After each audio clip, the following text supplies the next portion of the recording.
Well, I just had to get something done on the Cricket. Finally slinging some mud.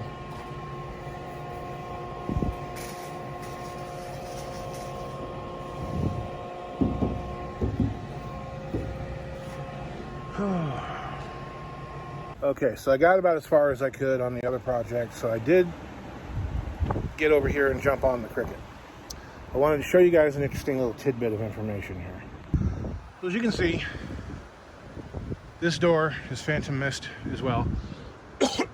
And I'm not sure about you worldwide Avenger, Polara, 1800, Arrow, whatever. I'm not sure about you other guys, but here in the States, the Plymouth Crickets didn't get phantom mist until 72. But that is the 71 style door latches. So that makes this door an early 71. Or early 72, sorry. Late 71. This came off the car that only had 23,000 miles on it. That had been totaled, where that door was bent in half. The roof was buckled up. It's got a little bit of damage, a little tiny bit right there. It's got a little ding up here, right there. And then it's got this damage because when I transported it, there was something leaning up against it and it kind of banged up against it the whole trip. But overall, it's really not bad.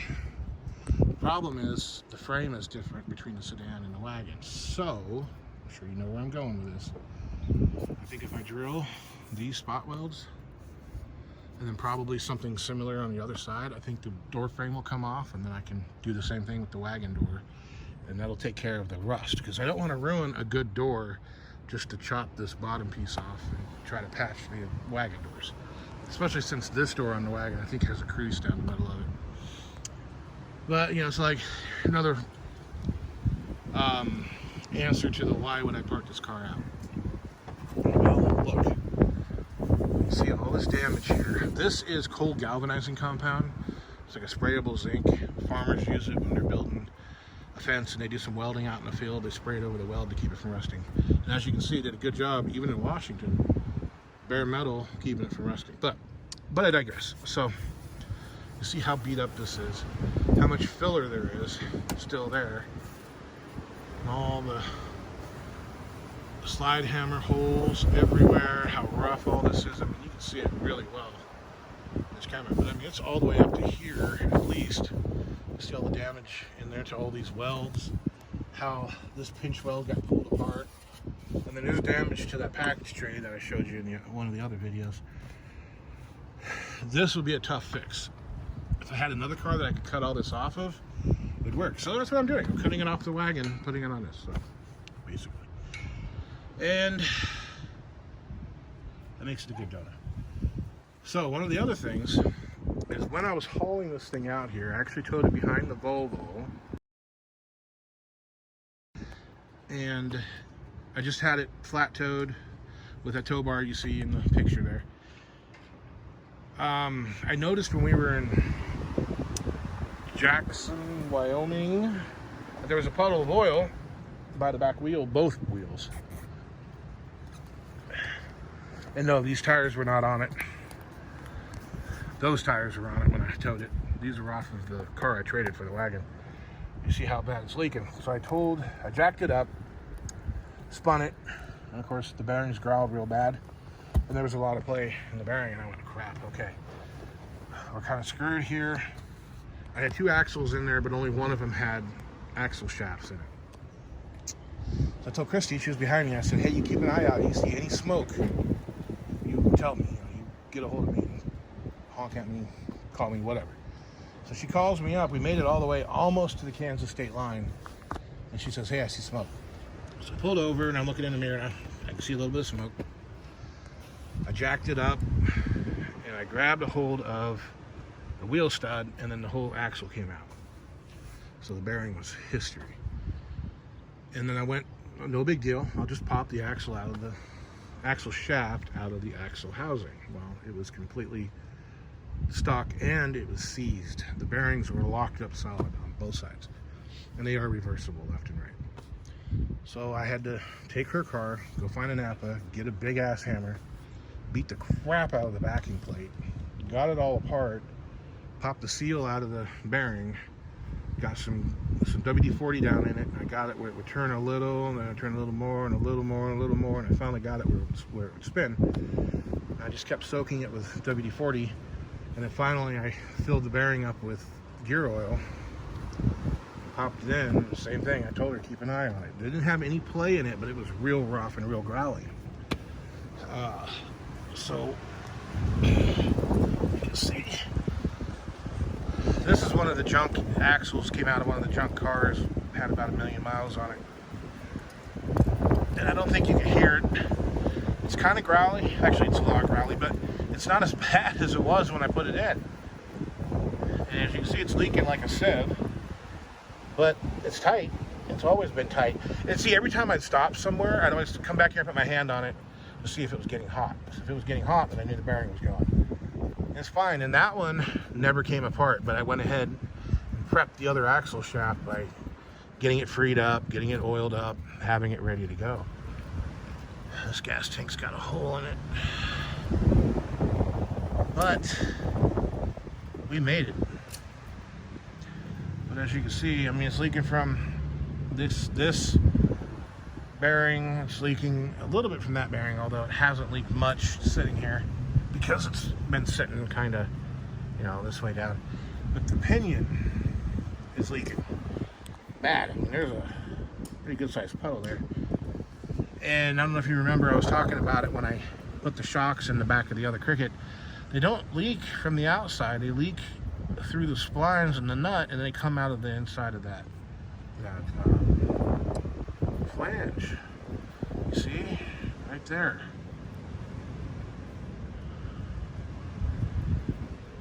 But anyway, okay, so what do we got? I've got to... go ahead and put that tire on it. That is one of the tires that was on the back of the wagon when I got it, and it is shot. That damn thing's probably 40 years old. The rim actually has a hole in it, but that tire has a tube in it, so it holds there. Anyway, what we're doing right now, I got to pull the fuel line, the brake line. There is no parking brake cable. Fuel line ought to be easy because it's already not what it's supposed to be. This electric pump here.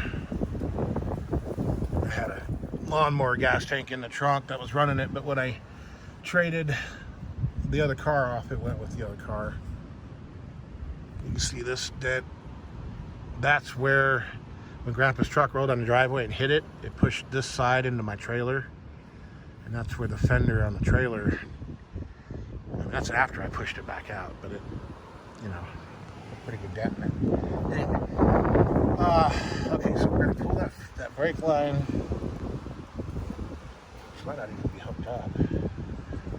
But I gotta get it pulled and dropped out of the way. Get this out of the way. Get the drive shaft pulled and just laid down for now. No, we'll pull it all the way out because we're gonna be going backwards and it's gonna be pushing dirt. I think that will be pretty good there. Now when we cut this, see, I don't think I ever noticed this before. This has already been cut open, probably from the wreck. You see that weld right there? That is not factory. But that's where I was planning on cutting it, above this ridge. So cut it here. That is the upper control arm mount. So I need to cut it. I'm gonna have to cut that by itself, I think. Basically, I need to come over here, cut it here, and then drop down and cut it like that. This jacking box, I need to just chop it close to the side here. Look at that nice solid rocker. No rust. The other side has one little hole right there. You can see all these welds were ripped apart when it was wrecked.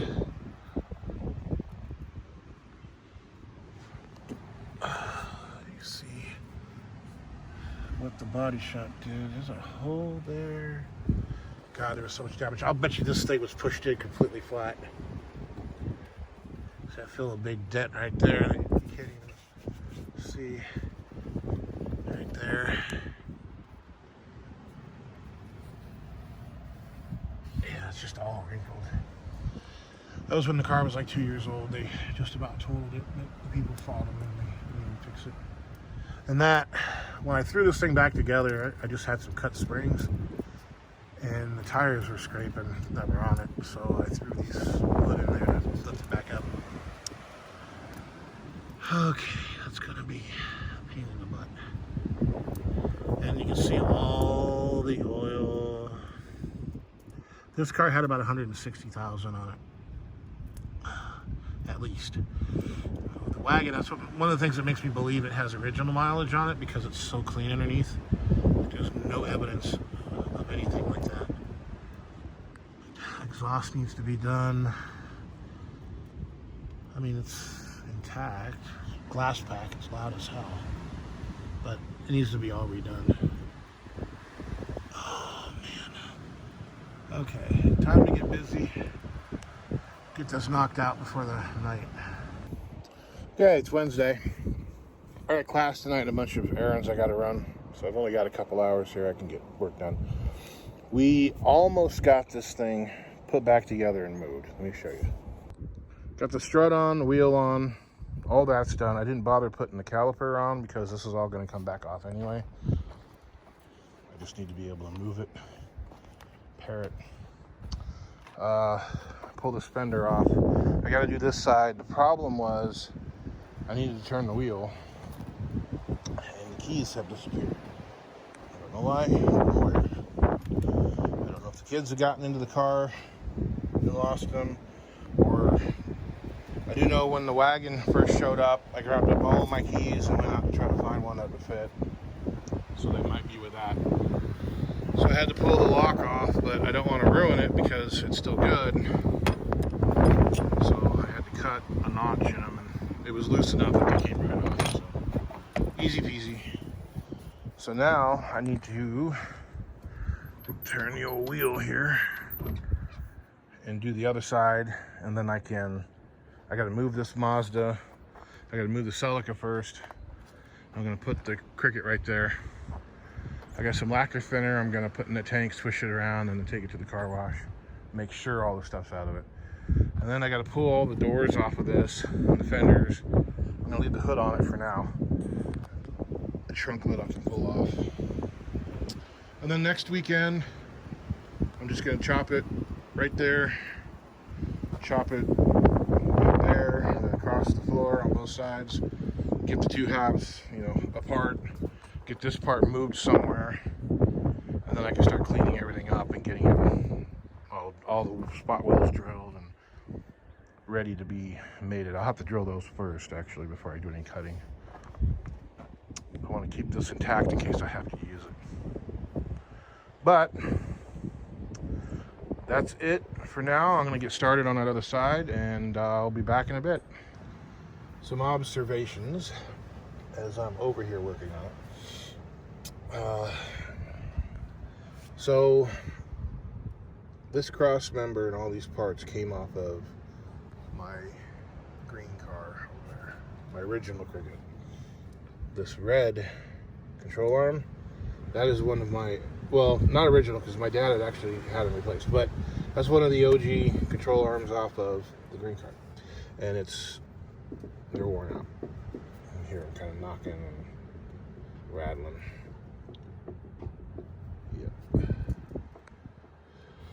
That one's bad. But this tie rod end doesn't feel bad. And the rack actually feels tight. So we're going to use that. And those ball joints that I painted up and everything for the wagon, those ball joints were tight. The boots are shot and you can't grease them. And they were rusted. So chances are they'll get real loose after the first 1,000, 1,500, 2,000 miles of driving. When all that rust starts to kind of grind everything apart. We'll see. I do have boots just in case. I would say, okay, well, why don't you drill the joint out and put a Zerk fitting in it? good idea, except the problem is, unless the joint is real loose like this, there's no way for the grease to get out of there. It's too tight. There's no little grease channels or anything. Those parts cars I bought in Kansas back in like 2000, 2001, I think, the guy had done that. He put a Zerk fitting straight in the bottom of it. That didn't work. He put it in the side. That didn't work. And then you can see he had twine or something wrapped around them for boots, but I don't know, farmer.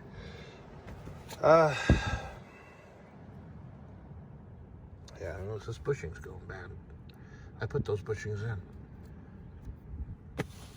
I just put them in not that long ago. Yeah, I put them in back in like 97. Anyway, so there's another unfortunate discovery. Rust has reared its ugly head.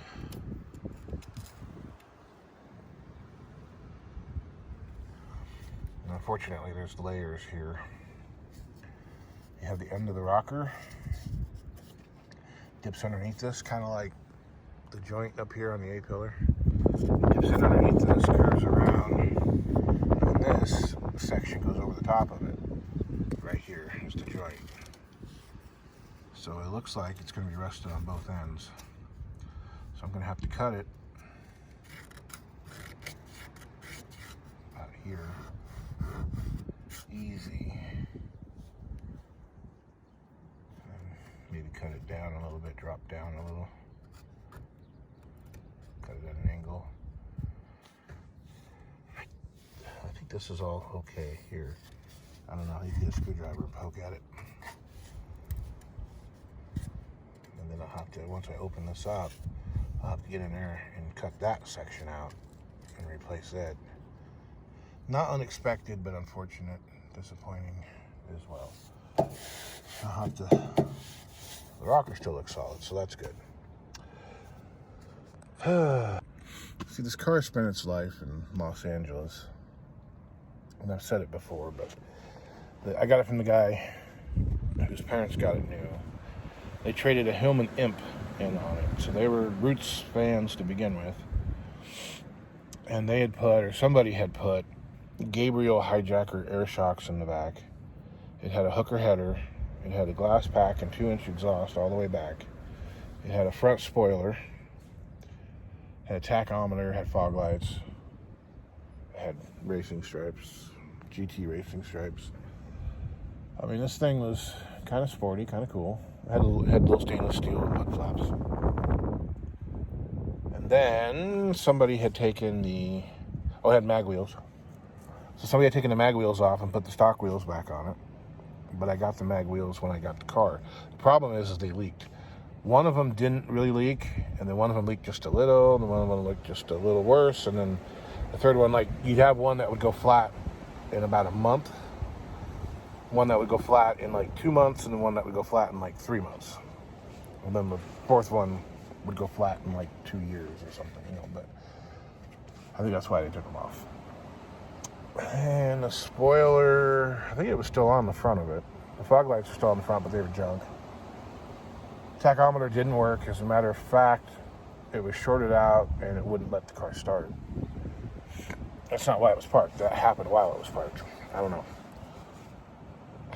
Had electric fuel pump on it. What else? The exhaust is still on it. And I've got the header. The problem is the bottom of the header is crushed. So I'm going to have to fix that before I can ever put it in service again. This door here. This door is one of the original ones off of my green car. You see the blue paint sticking out there. And you see the final green paint. And if you look really close here, you can see the yellow stripe that went down the side. Where now it's, Oasis green with a black stripe. This door is actually in good shape. I don't remember why I changed it. The only filler I think we've got going on here is where the mirror screw holes are. I think that's it, really. There might be a ding or two, but I don't recall there being any real damage anywhere. And like right here, there's kind of a, you can feel where the joint is. I don't know how you fix that, but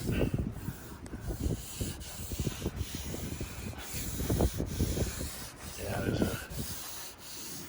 I think there's a dent, kind of a dent here somewhere. I don't remember. I just think the other door was perfect and this one was pretty nice. I went with perfect instead of pretty nice. But regardless, it's going on the wagon because it's not rusted out. I'm going to try to use those doors if I can change the frame. Door handles are good, not great, but obviously usable. Okay. So I'm going to get this thing back together. Time to put the strut on. I have to pull these little inserts off because they're on the strut still. Done. And there we are. It's together. I'm kind of debating whether I should pull all the doors off of it, get it all cleaned out, put the tow bar on it, haul it into town and pressure wash the thing, but I don't think I will. Okay, so this is what I got done in class last night. There's still little spots like there. This, I think we got a low still right here, and I'm not real sure about this ridge here. I'm getting kind of tired of messing with it, to be honest with you. What I need to do is put one last thin coat on it, and then knock it all back, hand block it instead of using the air file. One of the problems I had last night is the first coat set off real fast, and so everything after that got all these bubbles in it. This will be the thickest spot right here. It's probably close to a quarter, but less than that. And this just looks a lot worse than it is because it's hanging over the edge, and I need to grind it down or sand it down. But this right down here is going to be kind of a problem because it's so low. But after I welded it, it ended up being that low. So that's that. Excuse the wind, as usual. This is Oklahoma. Here's where we're at on the sedan body.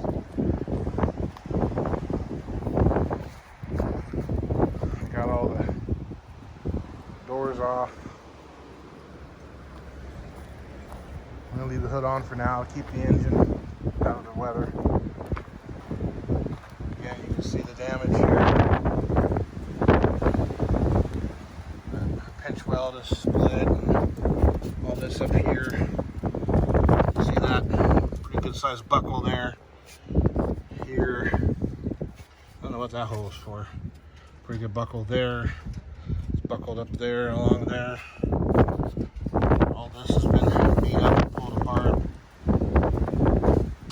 Even down here. So, emotional damage. Not really, but anyway. Yep. Time to start tearing it all apart. Yay. That's it for this weekend. Get back on it Tuesday, Wednesday, as usual. So you guys might have noticed, but I'm gonna probably have to switch my uploads to every other week instead of every week. I just don't have enough time to get the projects done enough to have content to make a video that's gonna be longer than 8 or 9 minutes long. I don't think you guys want that, but so this next video ought to be okay, but after that, like next week, I don't know. If I have a good week and I do a lot of content and I can get a full episode out of it, I'll upload it. But if I don't, it's going to go to 2 weeks, and we'll just do that. But be patient. There'll be good content. We're gonna split the cricket here. Hopefully this next